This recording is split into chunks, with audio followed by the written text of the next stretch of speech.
আজকের ভিডিওতে আমি আপনাদেরকে যা দেখাবো সেটা দেখলে আপনার চোখ কপালে উঠে যাবে, আপনি পুরাই অবাক হয়ে যাবেন। কারণ আজকের ভিডিওতে আমি দেখাবো চায়নাতে উৎপাদিত সবজি বা ফসলগুলো কি পরিমাণ হাইব্রিড হতে পারে, কি পরিমাণ বড় হতে পারে। দেখতে পাচ্ছেন এটা চিচিঙ্গা, কি পরিমাণ বড়।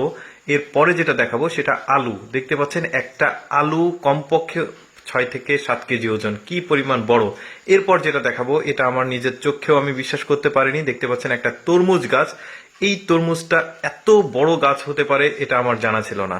এরপরে যেটা দেখাবো সেটা হচ্ছে কাঁচামরিচ। দেখতে পাচ্ছেন কাঁচামরিচ, এক একটা কাঁচামরিচ এক হাতের চাইতেও বড়, কি পরিমাণ হাইব্রিড জাতের কাঁচামরিচ। দেখতে পাচ্ছেন এটা আবার আরেকটা জাত, এটা মোটা জাত। এইরকম অনেক আজকে সবজি আপনাদেরকে দেখাবো যেটা অনেকেই দেখেনি। পুরো অবাক করার মতো পুরো ভিডিওটা আপনারা দেখতে থাকুন। একের পর এক একটা বড় বড় সবজি আপনাদেরকে দেখাবো। এইটা দেখুন, এইটা হচ্ছে বেগুন গাছ।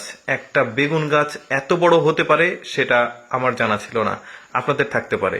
এত বড় বেগুন গাছ দেখতে পাচ্ছেন। বেগুন গাছগুলো একটা মানুষের চাইতেও হাইট অনেক বেশি, লাফিয়ে লাফিয়ে বেগুন পাড়তে হচ্ছে, তাহলে কি পরিমাণ বড়। আর বেগুন গাছে উঠতে হচ্ছে মই দিয়ে, কি পরিমাণ বড় বেগুন গাছ। আরো সিক্রেট কিছু সবজি দেখাবো, চলুন দেখতে থাকি পুরো ভিডিওটা। এটা হচ্ছে মিষ্টি আলু।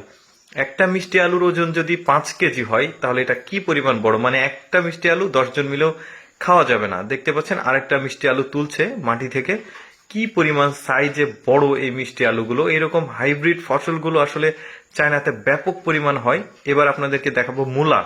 একটা মূলা কি পরিমাণ বড় যে ওজনটা নিতে পারছে না একটা মহিলা, তুলতে পর্যন্ত পারছে না। এই লোকটা একটা মূলা তোলার চেষ্টা করছে। দেখতে পাচ্ছেন কি পরিমাণ তার পরিশ্রম হচ্ছে একটা মূলা তুলতে। মানে এত বড় মূলা, পুরাই হাইব্রিড এগুলা যা দেখছেন সবকিছু হাইব্রিড।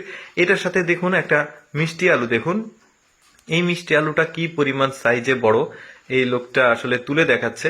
এই যে দেখতে পাচ্ছেন, মানে একটা মিষ্টি আলু দিয়ে মোটামুটি একটা পাড়ার সবাইকেই 2 টুকরা 3 টুকরা করে খাওয়ানো যাবে।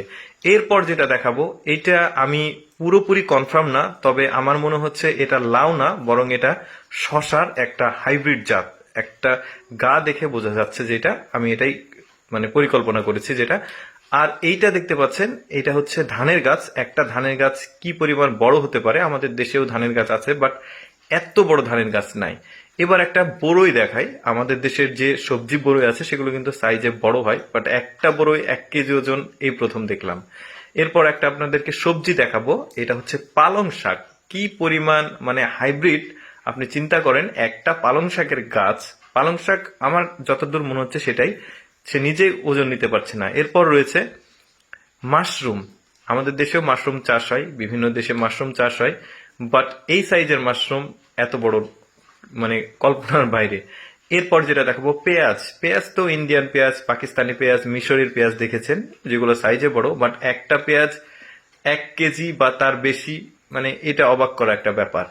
এরপর যেটা দেখাবো এটাও একটা আলু। দেখতে পাচ্ছেন এই আলুগুলোর সাইজ বেশ বিশাল বিশাল সাইজ, সব উনি তুলছে পাহাড়েই। উনি আসলে পাহাড় থেকে উঠতে তার কত কষ্ট হচ্ছে। এবার দেখাবো আদা। আদাটা দেখুন কি বিশাল সাইজের আদা। আমাদের দেশের যে আদাগুলো হয় মোটামুটি মানে 1 পোয়া বা 1.5 পোয়া হয়, বাট এটা কেজির উপরে। মিষ্টি কুমড়া দেখাই। মিষ্টি কুমড়ার কয়েকটা জাত দেখাবো, যেমন এটা একটা মিষ্টি কুমড়া। মানে মিষ্টি কুমড়া হচ্ছে বড় হয় সেটা আপনারা অনেকেই জানেন। কয়েকটা মিষ্টি কুমড়াতে ট্রাক লোড আর কি। এই যে দেখুন এটা একটা মিষ্টি কুমড়ার জাত, এটা লাল কালার, ওইটা সবুজ কালার ছিল। মিষ্টি কুমড়াগুলো বেশ বিশাল বিশাল সাইজের মিষ্টি কুমড়া। মাঝে মধ্যে আমরা অনলাইনে দেখি, অনেক বড় বড় ইউটিউবে ফেসবুকে দেখা যায়। এই যে এইটা দেখুন, এইটা হচ্ছে একটা তরমুজ। তরমুজের যে সাইজ সেটা রীতিমতো একবারে অবাক করার মতো, বিশাল এক সাইজের তরমুজ। এই তরমুজটা আসলে অন্তত 20-30 জন মিলে খেয়েও শেষ করা যাবে কিনা আমি জানি না। তো যাই হোক, এই ভিডিওগুলো, এই সবজিগুলো আপনাদের কেমন লাগলো, এই ভিডিওটা কেমন লাগলো, আপনারা ভালো লাগলে অবশ্যই ভিডিওতে একটা লাইক দিয়ে আপনার মন্তব্য কমেন্ট করবেন। আমাদের ভিডিও এইরকম এক্সেপশনাল ভিডিও পেতে হলে অবশ্যই আমাদের এই ফেসবুক পেজটি ফলো করে আমাদের সাথেই থাকবেন। সো ভিডিওটা দেখার জন্য সবাইকে অসংখ্য অসংখ্য ধন্যবাদ।